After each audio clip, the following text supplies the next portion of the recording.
Jurassic World, a new chapter. This time, the park is open. After just 22 years after the events of Jurassic Park, 18 years after the events of The Lost World, and 14 years after the events of Jurassic Park 3, which, by the way, seemed to have kept Cinemark off the island for a while, and it seems the Jurassic franchise was finished. That is until June 12th, 2015, is when Jurassic World hit theaters, much to the audience, including myself, surprise and excitement. And as someone who was a big fan of the franchise, I was really excited when the movie first came out. I even saw it while I was on vacation in Las Vegas. It was so awesome. The film takes place on the exact same island, Isla Nublar, where the original park, Jurassic Park, once stood. It's located on a lagoon, and the park functioned as a functioning park fulfilling John Hammond's dream of having a theme park with dinosaurs. And for over 10 years, the park was a success. And it seems to have no issues, and it seems that everyone has learned from their past mistakes at Jurassic Park. So they thought. The film begins at Jurassic World, which, by the way, functions just like Disney, except without the rides, and it's all Jurassic Park themed. And the center of the park was the Innovation Center, much like the Visitor Center, but more high-tech. The park is bustling with crowds and excitement, and fun and adventure and discovery. And like the original park, the original dinosaurs, including the T-Rex, were housed there. But new species of dinosaurs, including a few hybrids, also were featured at the park, indicating that the park has grown far beyond what John Hammond would imagine. It's almost like everyone's dream to go visit the park, kind of like everyone's dream to visit Disney to meet Mickey Mouse, except at Jurassic World, you get to meet the famous T-Rex from the original film, which, by the way, was named Rexy, which is actually a cool name, given that she's actually a female. But you can literally imagine, if you're actually in the park itself, you get the feel of this excitement and wonder if this is all a dream, or are we actually going to see actual dinosaurs? And if you were to ask me if I were to visit the park, I'd be totally excited and be all over the place. Aside from the main park, aka Main Street, where you can enjoy a nice meal, some beverages, some fun and games, and enjoy a nice luxury hotels, you get to ride in a fancy car and ride alongside the galloping mimesis in the valley, the same valley where Dr. Grant, Lex, and Tim were running for their lives, not from the galloping mimesis, but from the T-Rex that were chasing them, and get to see various dinosaurs, much like a safari for animals, except this is dinosaur themed. One of the best part about Jurassic World is that you get to take a tour in a biosphere where you can meet various dinosaurs up close with the protection of the biosphere, which is kind of like the upgraded version of the famous car in Jurassic Park, but more high-tech. And if you're lucky, you get to meet Owen Grady, where he trains his favorite dinosaurs, the velociraptors, much like how Dr. Grant was fascinated with velociraptors, except Odie Grady gets to train them. The pack was Blue, Echo, and Charlie.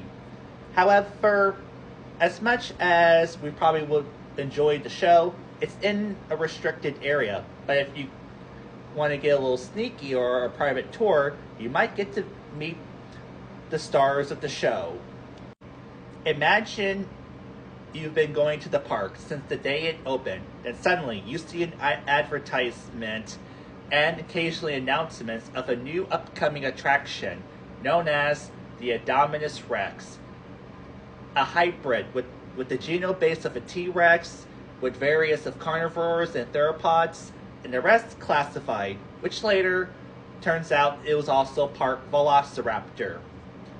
You feel this excitement and wonder what this magnificent creature has in store for us. Well, this was never to be, as the Indominus had other plans. The Indominus spent its whole life in an enclosure while being constantly under construction as it grew. Claire Deer enlisted Owen Grady to analyze the enclosure to ensure if it's safe for tourists, as it was scheduled to be open in May the following year. However, the Indominus turned out missing, and when Owen Grady and his team walked in, it was later revealed that the Indominus was camouflaged, and it made it seem that it escaped, and Claire frantically went looking for it. Owen and his team realized too late that it was an ambush and tried to escape and keep the Indominus enclosed. But it eventually broke out and chaos ensued. With its newfound freedom, the Indominus Rex demonstrated her fierce hunting skills and unaliving skills. However, she doesn't just hunt, she also unalives for sport, and also likes to play around with the biosphere, hence the destroyed biosphere where Claire's nephews were in. And boy, was it terrifying. Claire and Owen knew that not only her nephews were in trouble, but the park is doomed to fail, just like Jurassic Park before it.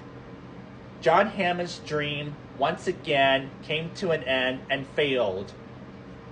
So sad that considering that the park was so successful for 10 years, maybe they shouldn't have created the Indominus Rex.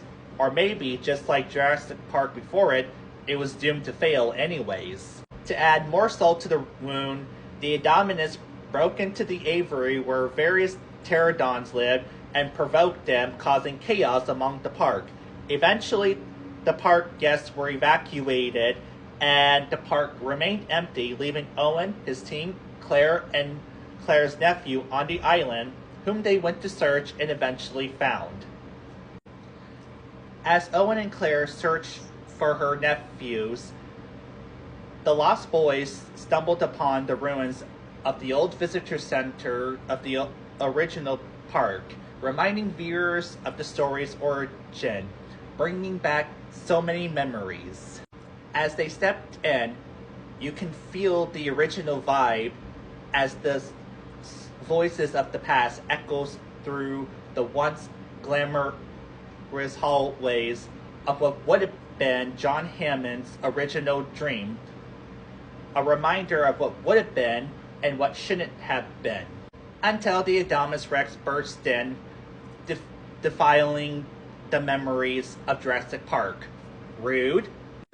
Eventually, the boys were reunited with Claire and Owen, and the final showdown with the Indominus Rex, with the help of Blue, Charlie, and Echo, began. Both Charlie and Echo were taken out by the Indominus, and with the help of Blue, the T-Rex, aka Rexy, came to the rescue and fought off the Indominus Rex. After a series of battles and struggles, the Indominus Rex finally met its end at the hands, or should I say mouth, of the Mosasaurus, where it grabbed on to the Indominus Rex and dragged it into the lagoon, ending its reign of terror. After Clara, Owen, and the boys were evacuated, Isla Nublar was once again abandoned, never to be reopened. I hope you all enjoyed this video. Let me know what you guys think in the comments, and comment your favorite dinosaurs. And stay classy, and I'll see you all in the next video.